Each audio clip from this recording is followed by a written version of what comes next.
Hello everyone, কেমন আছো তোমরা সবাই? আশা করি তোমরা সবাই খুব খুব ভালো আছো। তো আজকে আমি আবার শালুককে নিয়ে যাচ্ছি দাঁতের ডাক্তারের কাছে।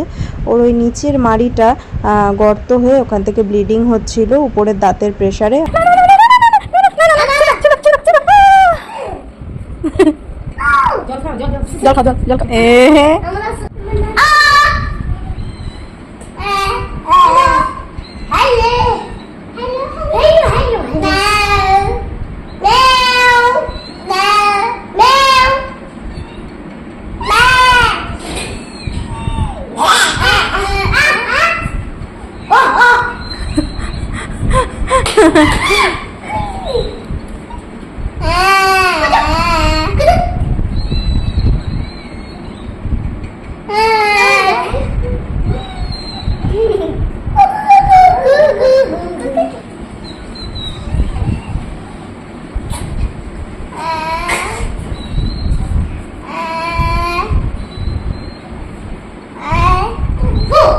বলো আমার, বলো আমার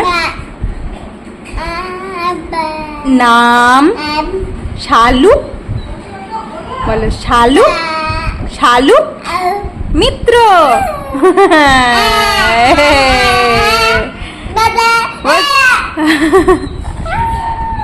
ডাক্তার দেখাতে একটু লেট ছিল, তাই জন্য এসেছিলাম মামার বাড়িতে। তো এখানে ওরা 3 বোনে খেলা করছিল, আর তিতাসেরও স্কুলে একটা ডেন্টালের রিপোর্ট লাগতো, তো ওই জন্য ওকেও নিয়ে এসেছিলাম। আমি তিতাস আর শালুকি এসেছিলাম।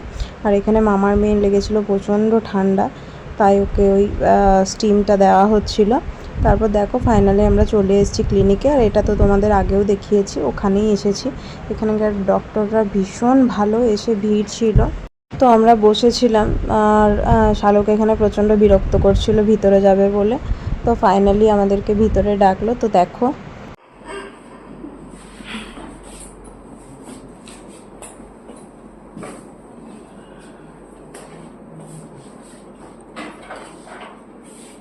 আর ওর সেই দাঁতগুলো তো এখনও পড়েনি, 7.5 বছর অবধি ওয়েট করতে বলা হয়েছিল, এখনও তো হয়নি 7 বছরও।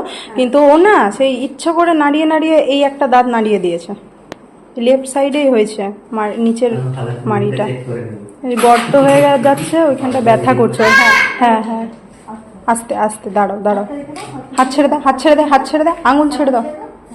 বন্ধ করো, বন্ধ করো, বন্ধ করো, বাইট করো, বন্ধ, বন্ধ করে রাখো, বন্ধ করে রাখো, গুড গুড, হ্যাঁ করো, হ্যাঁ। আচ্ছা, ওর যে প্রবলেমটা হচ্ছে সেটা হচ্ছে ওর ওপরের পার্মানেন্ট দাঁত এসে গেছে। হ্যাঁ আচ্ছা, ওপরের পার্মানেন্ট দাঁত আর নিচে এই যেটা ফুলে গেছে, হ্যাঁ হ্যাঁ মাড়িটা, হ্যাঁ পার্মানেন্ট দাঁত নিচে আসছে। আচ্ছা ঠিক আছে, আচ্ছা আসছে বলে ওপরেরটা যেহেতু এসে গেছে, প্রেসারটা পড়ছে, প্রেসার পড়ছে ওই জায়গাটায়, ওই জায়গাটা ফুলে আছে, বেরোচ্ছে বলে। হ্যাঁ ব্যথাও করছে, বলছে চেবাতে পারছে না ওই দিক দিয়ে। গরম জলে কুলকুচি করতে পারে, নুন দিয়ে গার্গিল করতে পারে না, কুলকুচি বললে করবে, হালকা গরম জলে একটু নুন দিয়ে গার্গিল কুলকুচি করবে, হালকা গরম জলে একটু নুন দিয়ে। ওই ক্যালসিয়ামটা যেটা দেওয়া হচ্ছিল প্রেসক্রিপশনে লেখা আছে ওটা। আচ্ছা ঠিক আছে। আর ওই যে দাঁত নাড়িয়ে ফেলছে, এই দাঁতটা কিন্তু নড়ছে,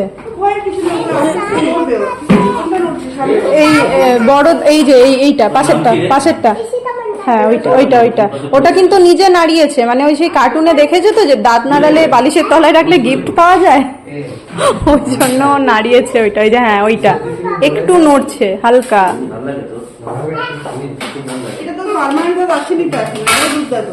উঠে যাবে তো, মানে এখনো তো পড়ছে না কোনো। চলো, তো তোমরা শুনতেই পেলে ডক্টর কি বললো। অনেকগুলো মেডিসিন দিয়েছে, একটা মলম দিয়েছে লাগানোর জন্য, আর এখন ব্রাশটা 2 দিন বন্ধ রাখতে বলেছে, যেন ওখানে কোনোভাবে ব্রিসেলসগুলো না লাগে, তাহলে আলসার হয়ে যাওয়ার সম্ভাবনা রয়েছে। তো আমরা চলে যাচ্ছি বাড়ির পথে। আর ভিডিওটা কেমন লাগলো অবশ্যই আমাকে কমেন্ট করে জানিও, ভালো লেগে থাকলে একটু লাইক, কমেন্ট অ্যান্ড শেয়ার করে দিও। দেখা হবে নেক্সট ব্লগে। টাটা।